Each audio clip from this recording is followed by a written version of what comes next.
Mi nombre es Jorge Hernández Rojas, soy médico psiquiatra epidemiólogo. Hoy vamos a empezar con los temas de visión. Van a hacer dos clases de visión.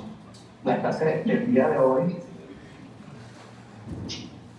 es la clase que tiene que ver con el tema 1 de visual, que se refiere a el ojo. Hoy vamos a revisar el ojo. ¿Qué contenido vamos a revisar en la clase de hoy? Vamos a ver primero siempre cómo estudia el estímulo en la luz.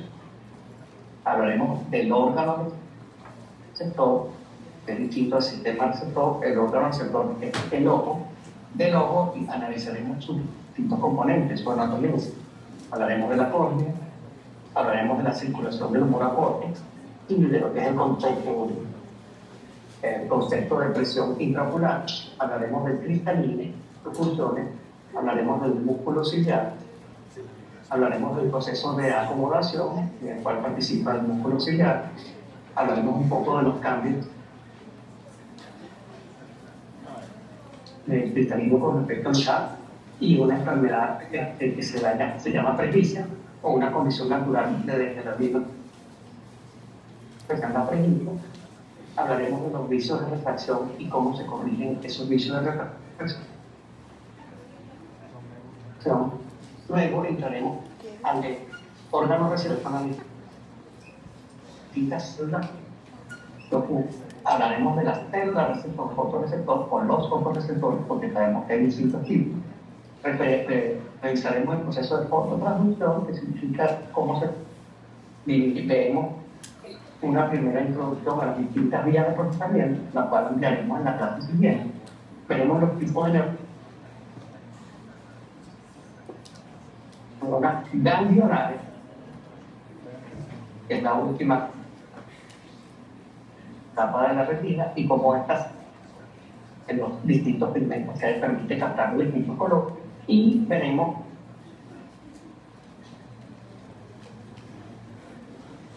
cómo es el rango de dinámica de nuestro sistema. La luz es un fenómeno electromagnético como tal, y hay un espectro electromagnético. ¿Qué es el espectro electromagnético? El espectro electromagnético es unas diferentes longitudes de onda, donde la luz visible se ubica aquí. No sé si ven en longitud de onda, entre 1.5 de 2 a la 6. Como ustedes ven, aquí abajo tenemos la escala de esa longitud de onda. La longitud de onda de la luz es equivalente al tamaño de los propios ojos. Pero si vimos la longitud de onda de la onda de radio, que es el tamaño del edificio, de los microondas que usamos para calentar alrededor del tamaño de los ojos. El infrarrojo, que está por abajo de la luz visible, es el tamaño de la punta de una aguja. El ultravioleta, que está por arriba de la luz visible, es el tamaño de moléculas. Aquí están los rayos X que usamos en el diagnóstico, los rayos gamma que usamos en el diagnóstico de tratamiento, tienen el tamaño de átomos o de luz atómicos. Entonces aquí vemos que la longitud de onda es la que escribe, nos clasifica el espectro electromagnético.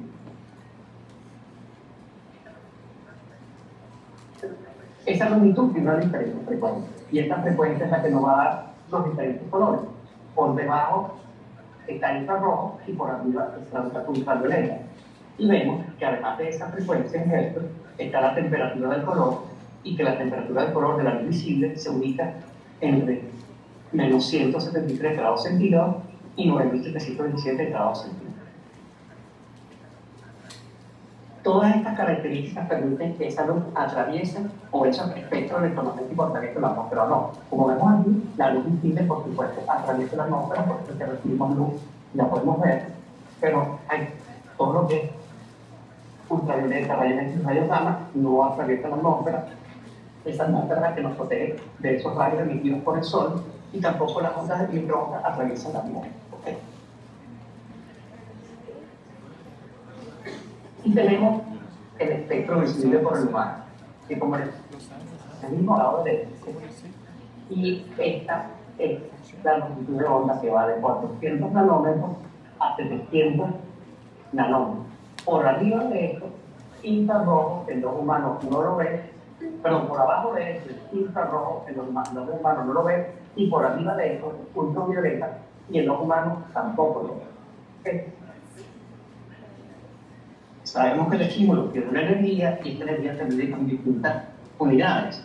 Probablemente ustedes han oído la más común, es la de flujo luminoso, y es lumens, y es la cantidad de luz. Cuando ustedes compran un proyector, dice del lumen, de tantos lumen, y es la luminosidad. Además de eso, existe el concepto de candela, que la cantidad de luz líquida, pero por un punto específico, y el flujo de luz, que es la luminancia, es nube sobre metro cuadrado, y la cantidad de luz líquida por una fuente extensa es candela sobre metro cuadrado, que lo vamos a ver más adelante cuando veamos el espectro de la luz, como último tema que voy a revisar en fondo. Entonces, entremos ahora al los humanos, que ustedes perfectamente conocen, porque creo que en tercer año de bachillerato, a todos les mandaron a traer un ojo de buey y a disecar un ojo de buey y aprenderse la anatomía, pero lo vamos a revisar porque nos interesa saber de eso. Pues aquí tenemos un ojo y tenemos una letra A, que ven ustedes aquí, que es la que estaría viendo ese ojo. Vemos como la reflexión de esa letra A atraviesa todos estos medios que vamos a ver cómo se llaman, hasta que llegan y se proyecta en la parte trasera del ojo, que también vamos a ver cómo se llama. Entonces tenemos que esta medio cristalina que está por delante del ojo se llama la córnea. El espacio que está por detrás de este medio cristalino se llama humor acuoso y está en una cámara posterior y una cámara anterior. Es decir, el humor acuoso circula libremente entre esto a través de este hueco que se llama pupila, por donde entra la luz, ¿okay? Que está formado por los bordes de este músculo que se llama iris y el cristalino. Es decir, este humor acuoso circula en esta cámara anterior. Circula en esta cámara anterior. Puede ser un momento que estoy aquí. Ok, este humor acuoso circula en esta cámara anterior y puede ir desde la cámara anterior hasta la cámara posterior a través de la pupila del hueco que es la luz hasta donde está el cristalino. Después tenemos estos ligamentos que son los que tienen el cristalino, que se llaman fibras de la sonda. Es decir, el cristalino está sostenido por unas fibras elásticas, que se llaman fibras de la sonda, que están unidas a este músculo que es importantísimo. Vamos a ver que es el músculo que nos va a hablar, que nos va a ayudar a hacer la acomodación, que se llama músculo ciliar. Después tenemos las distintas capas del ojo. La capa más externa es la capa esclerótica, la capa intermedia es la capa coroide, que es donde se produce el intercambio, donde van los vasos, el intercambio de oxígeno que alimenta la capa más profunda. Ahí ven los vasos y arriba de la capa más profunda, ven cómo se produce el intercambio de oxígeno y de alimentos para alimentar a la capa más profunda, que es la retina. ¿Ok? Entonces, de afuera hacia adentro, las distintas capas del ojo son escleróticas, coroides y retina. Después tenemos el hemorroides, que se encuentra llenando todo este espacio por detrás del cristalino. Entonces diferenciamos entre humor acuoso, que está en cámara anterior y cámara posterior, y el humor vítreo, que está por detrás del cristalino. Luego, esa retina tiene distintas zonas, y la zona más importante donde veremos hoy si existe la mayor concentración de receptores es la fóvea. Ahí es donde se proyecta la luz. Cuando nosotros vemos a una persona, a un objeto, a una letra, estamos poniendo ese objeto en nuestra fóvea. Cuando tú ves a los ojos, específicamente, estás poniendo los ojos de esa persona en la fóvea. Además de eso, hay un espacio que no tiene fotorreceptores, que es por donde sale el nervio óptico, que son los axones de las células ganglionares, que se llama papila. Esos axones van a formar el nervio óptico. O sea, aquí tenemos repetida toda esta anatomía básica que ustedes tienen que conocer o ya conocían de bachillerato del ojo. ¿Okay? Empecemos entonces para ir analizando cada uno de estos componentes y hablaremos entonces de la córnea. La córnea es un lente que tiene una estructura cóncava, convexa, cóncava. Es decir, por fuera es convexa y por dentro es cóncava. Es el principal medio transparente del ojo. La córnea es el principal medio transparente y es el que pone el ojo en contacto con el medio exterior. Y además eso tiene una capacidad de concentración que representa 2/3 de toda la capacidad de concentración del ojo, de 44 dioptrías fijas. Y sí, 44 dioptrías fijas. Este cristalino tiene, esta córnea tiene diferentes capas. Ya vamos a revisar el pequeño anterior, membrana de Bowman, el estroma, la membrana de Semet, el endotelio, que son estas distintas capas que ustedes ven acá, pero no tienen explicación. Como consecuencia de no tener explicación, se nutre de dos elementos: el humor acuoso, que ya les comenté, que está por dentro, en la cámara anterior, y las lágrimas que están por fuera. Por eso es tan importante la secreción de las lágrimas, y hay un concepto importante en medicina que es el diagnóstico de ojo seco, que la persona tiene que usar lágrimas artificiales porque no se deteriora ese medio. Entonces ya saben que se alimenta por delante, por las lágrimas, y por detrás es por el humor acuoso que se encuentra en la cámara anterior. Insisto, esta es la porción más inervada del cuerpo humano. La inervación es muy, muy densa, y por eso se produce una úlcera en la córnea, es tan dolorosa. ¿Cómo circula ese humor acuoso que vemos que está por detrás de la córnea? El humor acuoso se produce aquí, en el cuerpo ciliar, atraviesa entre el músculo iris y el cristalino, y después es absorbido a través del tracto. Eso es una situación que se da constantemente. Hay una producción y una eliminación de este humor acuoso, y el aumento en la producción o la disminución en la eliminación produce algo que se llama aumento de la presión intraocular, y el diagnóstico de eso es glaucoma. Es muy grave porque ese aumento de la presión intraocular puede terminar degenerando en la pérdida de la visión. Y por eso es tan importante que nosotros hagamos un examen que se llama la medición de la presión intraocular. Aquí tenemos un equipo antiguo, pero que siempre te gusta poner el tonómetro, que es manual mecánico. No, cuando ustedes van al oftalmólogo, ellos utilizan un tonómetro que echa como un chorrito de aire y con eso mide la presión intraocular. Pero el tonómetro se pone en la base de la córnea y se mide la presión, ¿no? Y la presión normal es menos de 21 milímetros de mercurio. Es menos, ¿no?, a 21 milímetros de mercurio.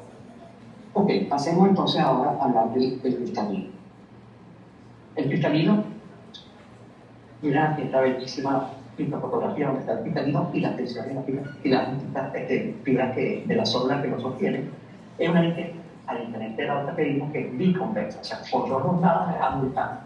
Es una lente biconvexa y tiene un tercio de la refracción, pero a diferencia de la córnea, la refracción del cristalino es variable, va entre 20 y 22 dioptrías. La podemos cambiar, y eso es lo que nos hace el proceso de acomodación. El proceso de acomodación es consecuencia de que la refracción del cristalino la podamos adaptar a través de la contracción de este cristalino. Tiene diferentes capas y produce células durante toda la vida. A medida que nos ponemos más viejos, se sufre un proceso de apoptosis, es decir, que se deja de producir células y se pierde la elasticidad que trae una enfermedad, y se pierde la transparencia que trae una enfermedad.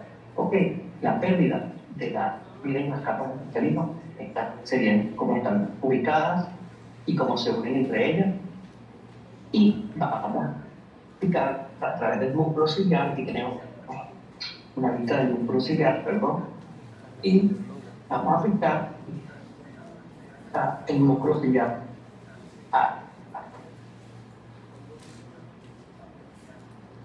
pegado a las córneas del crónico. Vamos a explicar cómo es el proceso de acomodación. Entonces, el proceso es: el cristalino, por naturaleza, tiende a ser esférico. Es más, aquellos que hicieron el experimento o cuando trajeron el ojo de buey a sus clases de biología de tercer año de bachillerato, cuando cortaron la fibra de la zona y salió el cristalino, era como una meta.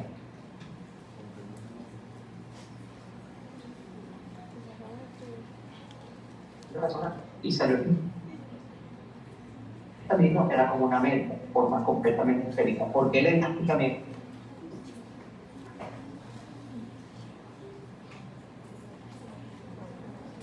Mismo perfectamente como esférica. Siguiente paso.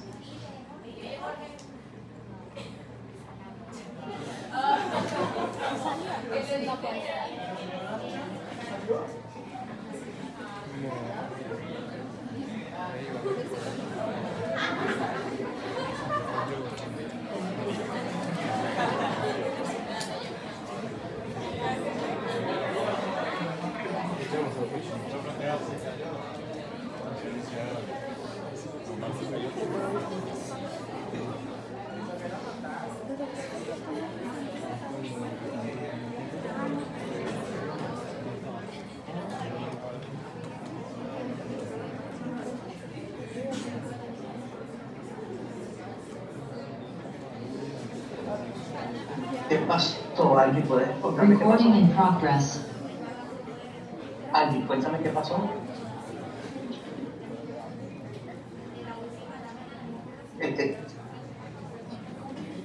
Ok.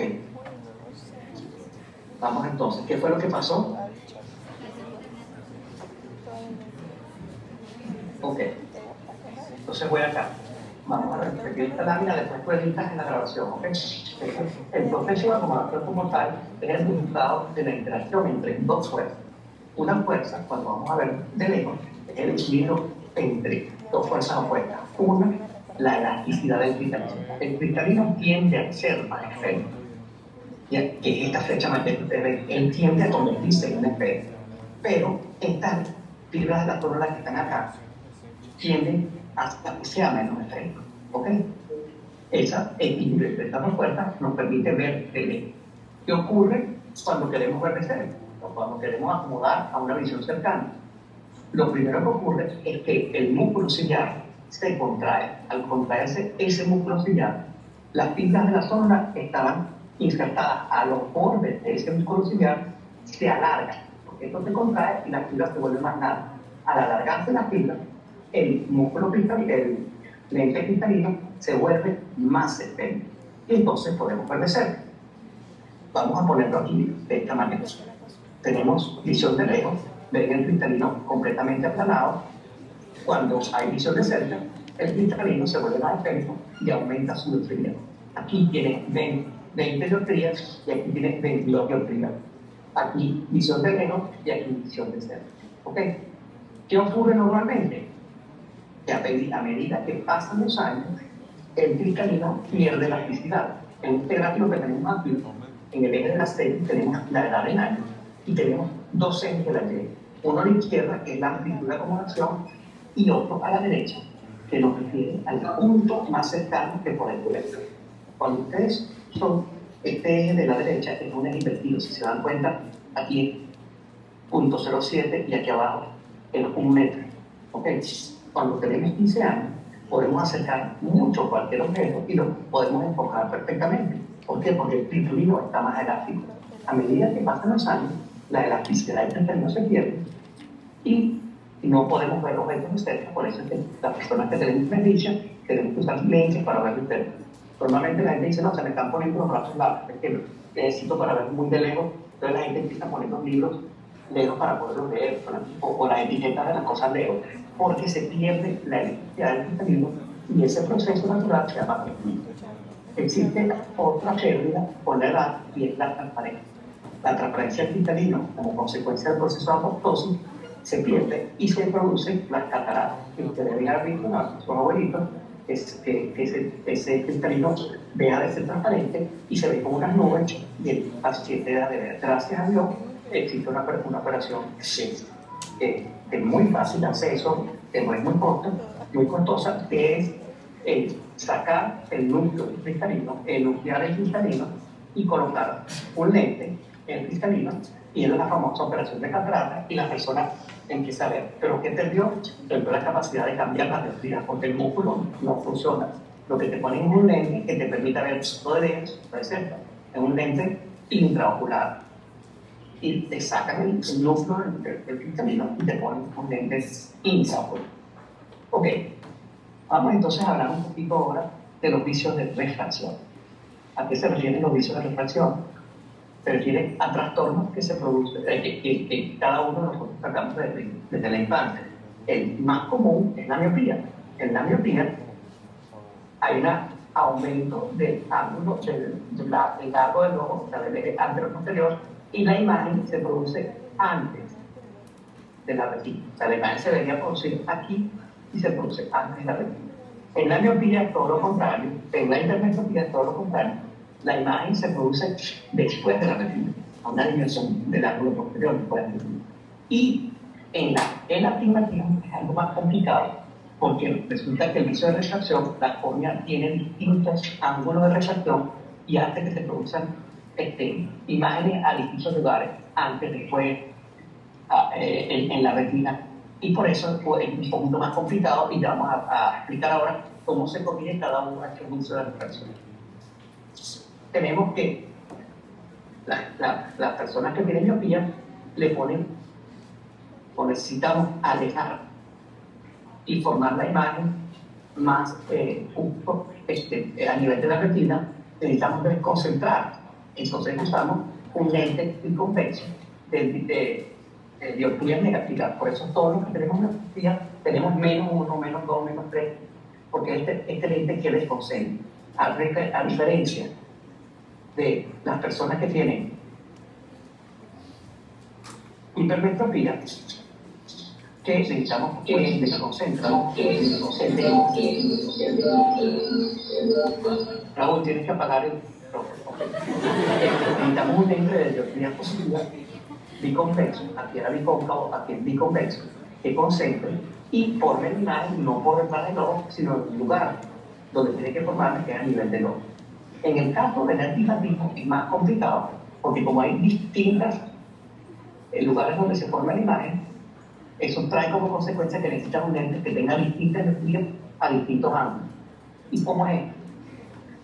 Cuando ustedes le dan la fórmula de alguien que tiene astigmatismo, dicen -2 a 250 grados, más 3 a tantos grados, porque hay que componer la visión para corregir los diferentes vicios de refracción que tiene la córnea en distintos ángulos.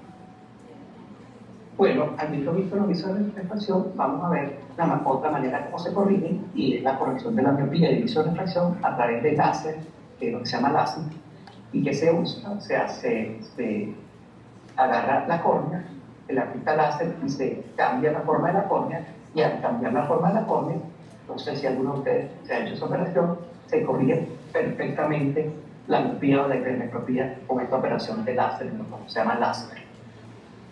Bueno, entremos ahora un tema más profundo. Si ustedes conocen, este silente está aquí, es un premio Nobel muy importante, español, premio Nobel 1906, junto con Emilio Golgi. Este señor hizo su dibujo de la retina más o menos en ese mismo año, y este dibujo que hizo Santiago Ramón y Cajal, un español importante, es el dibujo, representa exactamente lo que hoy vemos con elementos mucho más tecnológicos. O sea, que el dibujo que él se imaginó de cómo era la retina, las distintas capas de la retina, como él lo describió, y que tiene vigencia en la actualidad después de más de 100 años. Y es lo que vamos a estudiar, la retina. Entonces, la retina tiene la característica de que es la única prolongación del sistema nervioso central que es capaz de ser vista a través de un simple tipo que es el oftalmoscopio. El oftalmoscopio, se hace la oftalmoscopía, en este caso uno entra dentro del ojo, con esta oftalmoscopía se va acercando y puede ver perfectamente, entonces lo que uno va viendo hasta que va enfocando la retina. Puede ver la parte que le comenté, la fobia, y aquí la emergencia del nervio, puede ver las arterias, ¿ok? Y esto nos permite hacer diagnóstico de enfermedades hipertensivas, de enfermedades, y además nos permite hacer diagnóstico de hipertensión intracraniana. Hay varios diagnósticos que se pueden hacer con este examen sencillo. Entonces, vamos a hablar un poco de la retina, pero no vamos a analizar la retina que nosotros conocemos en la fobia, sino una retina parafobia, por fuera de la fobia. Esta retina tiene distintas capas, como ustedes ven en esta imagen. La luz que entra por la córnea, pasa por el iris, atraviesa el cristalino y llega a la retina, atraviesa todas las capas de la retina. Importante que entiendan que la luz atraviesa todas las capas de la retina, porque en la última capa es donde están los fotorreceptores. Estos fotorreceptores se activan y el impulso eléctrico va en sentido contrario. Vuelve a atravesar todas las capas de la retina hasta llegar a las células ganglionares, que es donde se produce la conversión analógica digital por aquí, porque aquí nada más son impulsos graduados, de aquí en adelante son potenciales de acción, y ahí los axones de estas células van a formar el nervio del ojo. ¿Okay? Entonces, repito otra vez que es importante.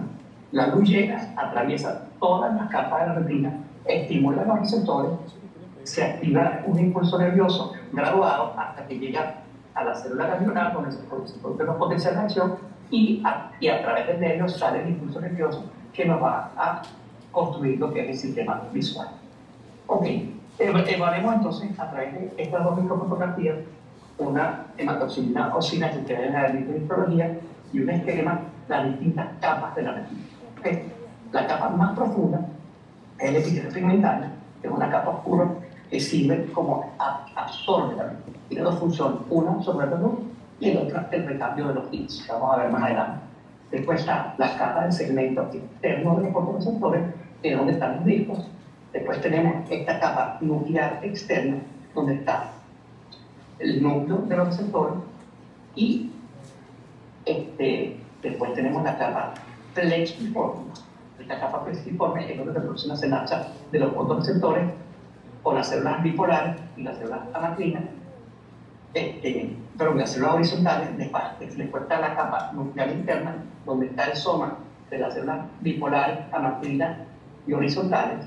Después está la capa plexiforme interna, donde están las sinapsis de las células bipolares, amacrinas y las células ganglionares. Por último, la capa de las células ganglionares y las fibras nerviosas que van a formar el nervio óptico.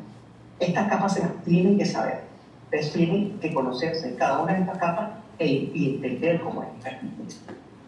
Pasemos a ir viendo entonces, como les expliqué antes, la luz va en sentido contrario, atraviesa toda la capa y el impulso nervioso se regresa en el otro sentido. ¿Ok?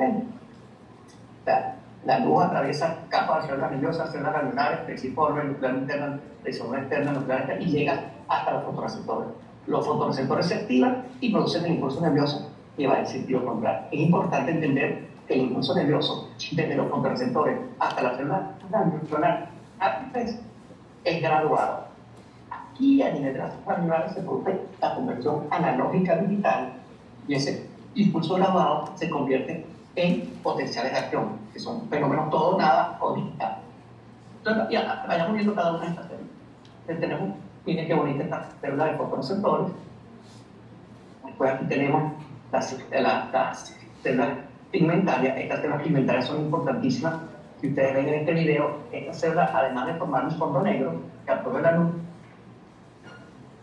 fagocitan los discos ya usados. Cuando el disco es usado, él es fagocitado por estas células para que se produzca un recambio. ¿Ok?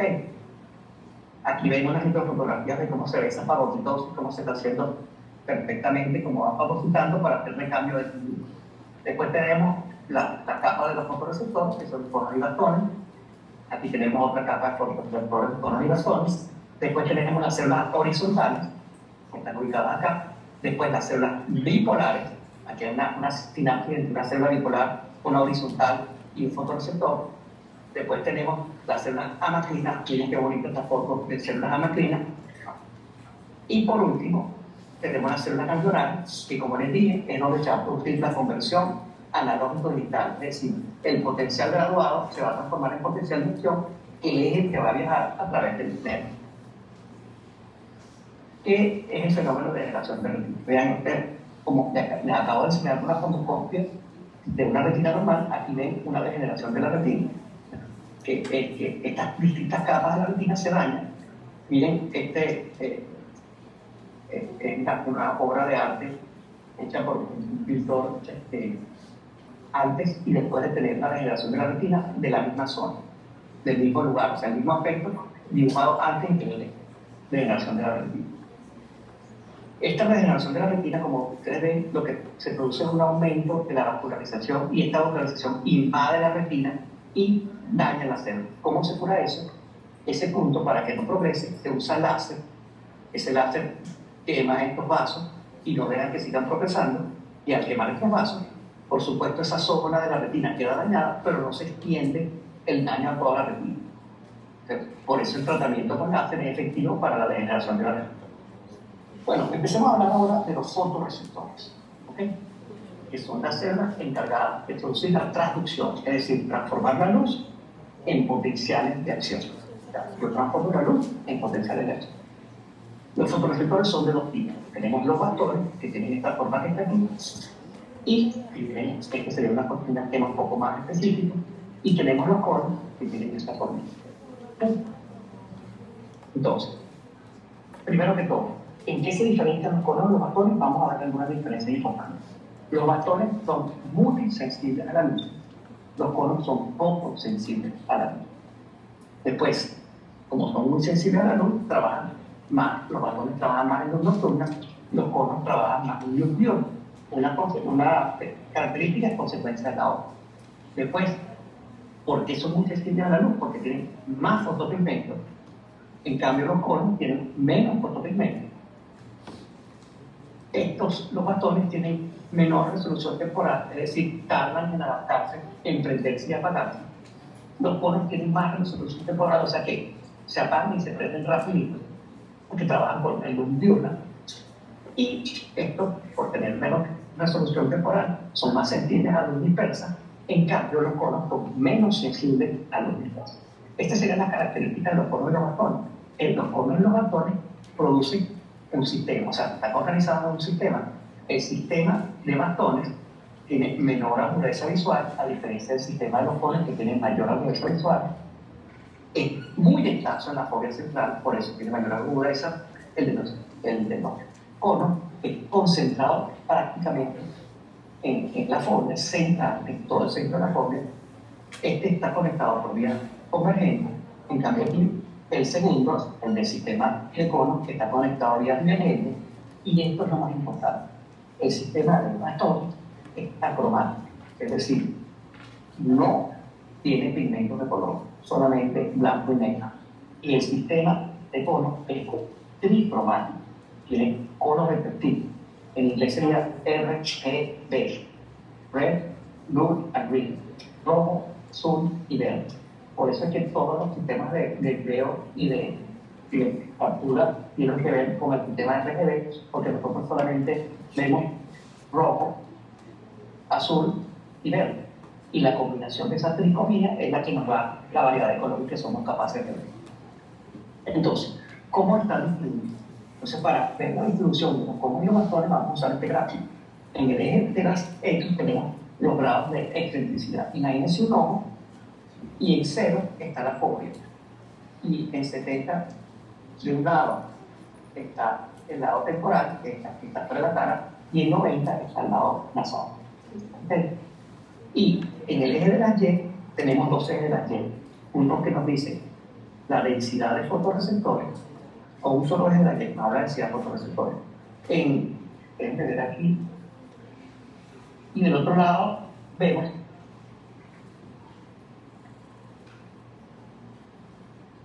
aquí vemos que tenemos dos colores. El color rojo se refiere a los conos. Aquí vemos que la densidad de conos del lado temporal y del lado nasal es prácticamente nula hasta que llegamos a la fobia, donde aumenta hasta 180.000 por milímetro cuadrado. Es altísimo.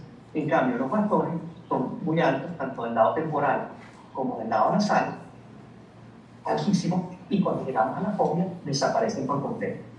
Excepto en esta zona que está aquí, que es lo que se denomina el disco óptico, donde está la emergencia del nervio, y por supuesto, si por ahí está saliendo el nervio, no hay fotorreceptores, entonces como no hay fotorreceptores, ahí no se ve nada. Y eso es lo equivalente a lo que nosotros llamamos en el campo visual, que vamos a ver la clase siguiente, como punto ciego. ¿Okay? Aquí tenemos otro mapa de distribución, un mapa de intensidad, identificado por mí. Por ejemplo, aquí, en esta zona hay 5.000 fotorreceptores de conos, perdón, aquí hay 4.000, pero en esta zona que hay 160.000, vean, como aquí en el centro hay 176.000, es la densidad mayor de conos. ¿Cómo aumenta a medida que nosotros nos acercamos a la fobia? ¿Okay? En la fobia, ¿qué ocurre? La luz y lo que estamos viendo cae exactamente en la fobia. Pero la fobia tiene una distribución distinta a la retina que nosotros vimos hasta ahora. ¿Por qué? Porque en la fobia, para aumentar la resolución, las distintas capas de la retina se separan. Aquí ustedes ven fotorreceptores, células ganglionares, células horizontales, se separan, no hay vasos, porque aquí es donde nosotros necesitamos ver con mayor resolución.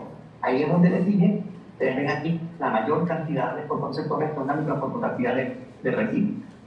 Bueno, ya entendiendo cómo funcionan cuáles son nuestros fotorreceptores, vamos a tratar de explicar, de entender cómo es el proceso de fototransducción, el transformar estímulos lumínicos en potenciales graduados y de acción.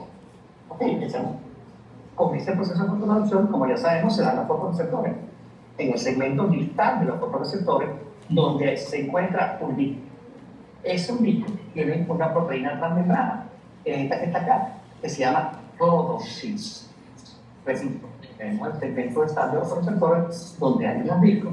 Esos discos tienen una proteína transmembrana, atraviesa membranas externo e interno. Esa proteína se llama rhodopsis. Esa proteína tiene una zona específica, que es esta que está acá, que se llama retinal cis. La única zona sensible a la luz de esa proteína rhodopsina es el retinal cis. ¿Qué ocurre cuando es estimulada por la luz? Esa retinal cis se transforma en retinal trans. Retinal cis pasa a retinal trans. Y esa rhodopsina se convierte en metarrhodopsina. Cuando eso ocurre en todas las rhodopsinas que están en el disco, ese disco está descartado, no se va a usar más. ¿Y qué pasa con ese disco? Como te lo expliqué hace un rato en unas láminas anteriores, es fagocitado por el epitelio pigmentario. Esa metarrhodopsina es fagocitado por el epitelio pigmentario, y dentro del epitelio pigmentario, con la participación de la vitamina A, se transforma otra vez en retinal cis y se vuelve a crear esa rhodopsina que vuelve a integrar un disco nuevo. O sea, se van formando discos nuevos. Por eso la importancia del epitelio pigmentario en el recambio de discos usados, es decir, rhodopsina, metarrhodopsina 2, para volverla a convertir en rhodopsina, y la importancia de la vitamina A, que como sabemos, uno cree que la mayor cantidad de vitamina A está en la zanahoria, no, está en el apio, vean acá, es la mayor cantidad de vitamina A, pero la encontramos en zanahoria, apio, mango, y por eso es importante el consumo de vitamina A. Ok, hasta ahora vimos que el retinal cis se transforma en retinal trans. Ok, aquí en el tipo. Cuando esto ocurre, se produce un fenómeno de cascada. Ok, dentro de la porción distal de los fotorreceptores existe una concentración de M específica y existe un canal de sodio-calcio. ¿Ok? Normalmente ese canal deja pasar sodio y hay una alta concentración de sodio. ¿Okay? Resulta que cuando aparece la luz, ya dijimos que el retinal cis se transforma en trans, y esa rhodopsina, al transformarse, activa un mecanismo del segundo mensajero, que es la translucina. Esa translucina activa la fosfoliesterasa. Esta fosfoliesterasa transforma GMP cíclico en 5-GMP. Este canal, que es sensible a GMP cíclico, se cierra, y al cerrarse este canal no entra más sodio y calcio. Y al no entrar más sodio y calcio, ¿qué ocurre? El potencial de membrana disminuye. Es decir, se cierran los canales de sodio, al cerrarse con la luz, disminuye a menos 70 mil voltios. Es decir, la luz hace que los fotorreceptores se hiperpolaricen, no se despolarizan, aquí es lo extraño, se disminuyan de potencial, o sea que el potencial graduado es menor, disminuye a menos 70. Voy a volver a repetir esta lámina porque es muy importante lo que ocurre, el fenómeno por traducción, que lo entienden. Cuando tenemos, normalmente el canal de calcio está abierto, el GMP cíclico está aumentado, cuando pega la luz,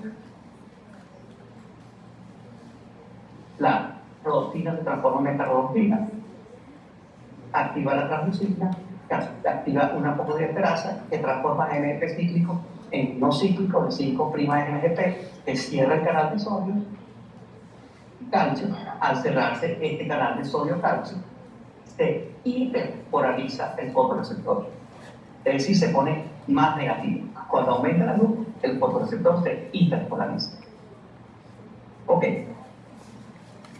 ya entendiendo esto, hemos visto, sabemos, hoy se sabe que existen dos vías de procesamiento a nivel de la retina.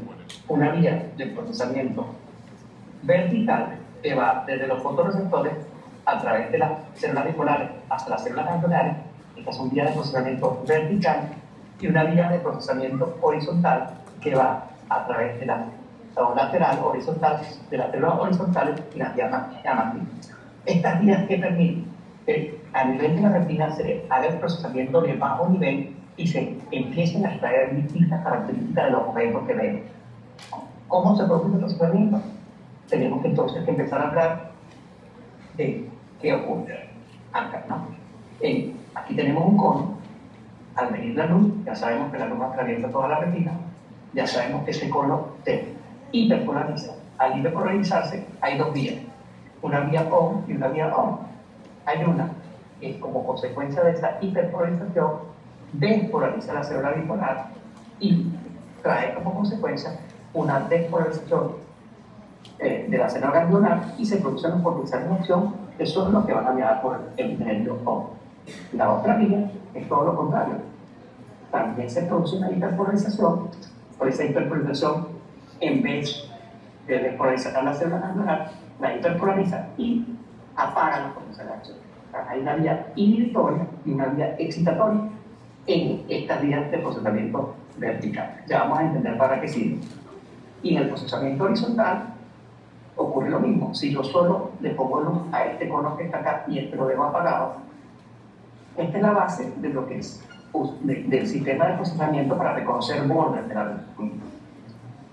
Como saben, se hiperpolariza. Al hiperpolarizarse, hiperpolariza esta célula horizontal despolariza otro receptor, lo cual trae como consecuencia una hiperpolarización de estas otras. Imaginen que esto es multiplicado por millones de conexiones, por millones de celdas, que es lo que nos permite ver cómo se clasifican estas neuronas ganglionares que nos permiten captar toda esta información. Y aquí es importante, y probablemente en esta última parte de la clase vamos a terminar de tener clara al comienzo de la siguiente clase, porque una mezcla entre el procesamiento del ojo y el procesamiento central, pero vamos a empezar a adentrarnos en esto que es un poco complicado, ¿ok?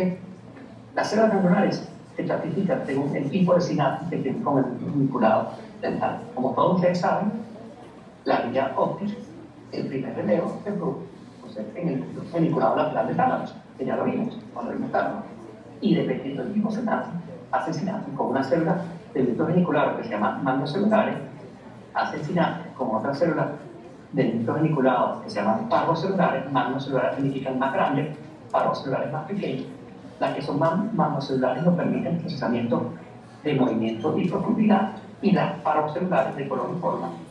Y hay otras células que nos están aquí, son las células que nos permitan ver color, y además de eso, las células ganglionares se clasifican en sus campos de luz.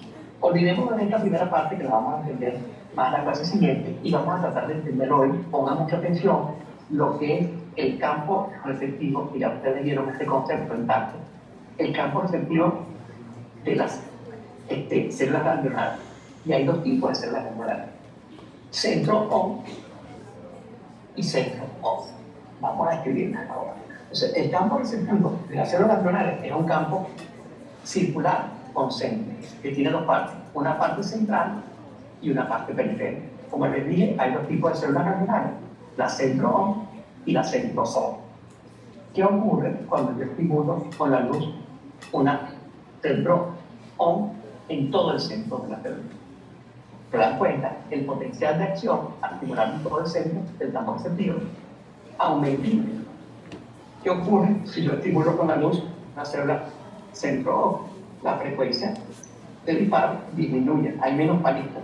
Estos que ustedes ven aquí, estos palitos son potenciales de acción de esas células ganglionares. Como les dije, en la primera célula, en la única célula de retina que se produce potencial de acción, en las células ganglionares, su axón es el que va a formar el nervio óptico. ¿Qué pasa si yo pongo luz en la zona periférica de una célula centro ON? Disminuye su frecuencia de disparo. ¿Qué pasa si yo pongo luz en una zona periférica de una centro ON? Aumenta su frecuencia de disparo. ¿Qué pasa si yo pongo luz en todo el centro? No solamente en una zona específica, aumenta mucho más la zona de disparo. ¿Qué pasa en el centro ON? Si la pongo en todo el centro, se apaga por completo.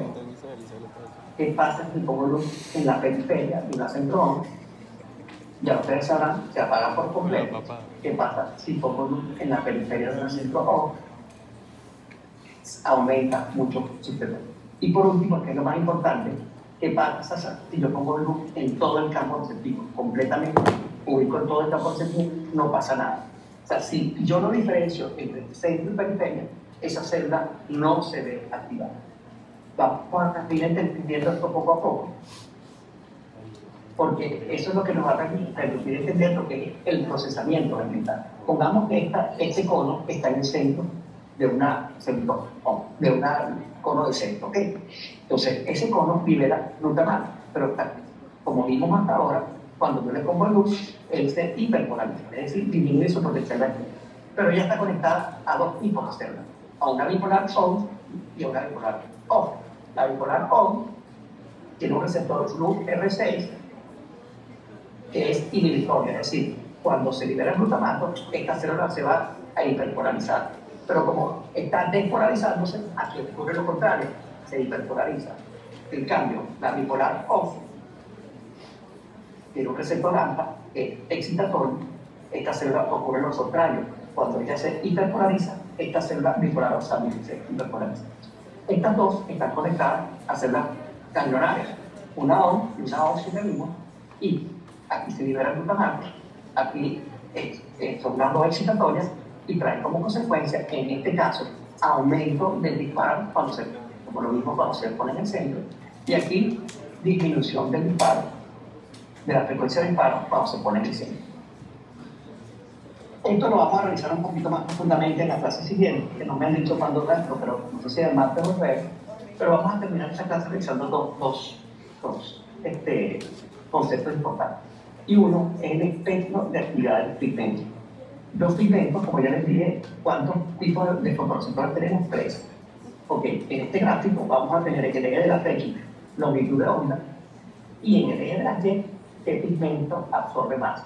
Se llama absorbancia relativa de estos pigmentos que están en cada uno de los fotorreceptores. Tenemos 3 rayas. Tenemos la raya punteada de los bastones, ¿ok? Y tenemos la raya que no absorbe color, que son de blanco y negro, y tenemos que son los conos rojos, estos que son los conos verdes, y estos que son los conos azules. Ya les dijimos que el espectro de emisión va desde infrarrojo, por debajo de 650, y hasta ultravioleta. Entonces, los conos rojos están ubicados en esta zona donde está cerca del color rojo, los conos verdes están ubicados, su efecto de absorbancia es mayor aquí. Los bastones, que es casi negro, están en esta zona, y los azules están mucho más abajo, casi llegando a ultravioleta, alrededor de los 400-450 nanómetros. Entonces, aquí vemos cómo cada uno absorbe de manera distinta, lo que nos permite captar los diferentes colores que hay en el ambiente. Para terminar por hoy, quería hablar del rango dinámico del sistema visual, es decir, con cuánta luz es capaz de activarse este sistema visual y con cuánta luz es capaz de dañar este sistema visual.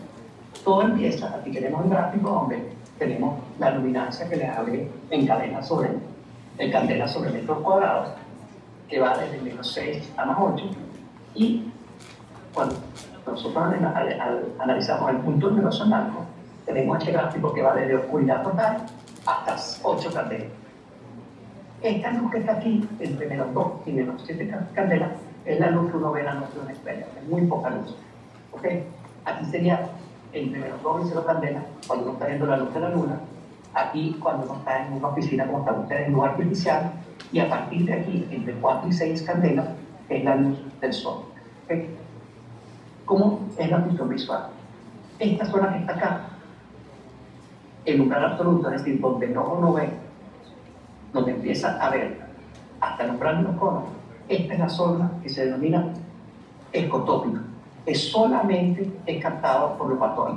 O sea, aquí se empieza a activar el sistema visual, de aquí para abajo no se ve nada, por abajo de 7 candelas, y todo esto que está acá, que es el umbral escotópico, es captado solamente por los conos. Y aquí en adelante, acerca de la luz de una estrella, se activan los conos y los bastones, perdón, esto que está abajo solo por los bastones. De aquí en adelante se empiezan a activar los conos y están activados, como le dije, sin color para aquí para abajo. Sin color, baja resolución, solo bastones. Y aquí para arriba es el umbral mesotópico, donde están activados en este azulito tanto conos que se acaban de activar como los bastones que están activados. Este va desde la luz de estrella hasta antes de la luz artificial. Aquí están activados tanto conos como bastones. De aquí en adelante se saturan los bastones y solo se activan los conos. de aquí para allá. En el rango fotópico, todo lo vemos con los conos, que va desde la luz artificial hasta la luz del sol. Y es la mejor visión, la mayor resolución. Y cuando llegamos a más 8 minutos, cuando le ponemos el osciloscopio es 50% de blanqueamiento, y cuando llegamos a 8 candelas es que se produce el daño en el ojo. Bueno, ¿qué revisamos hoy?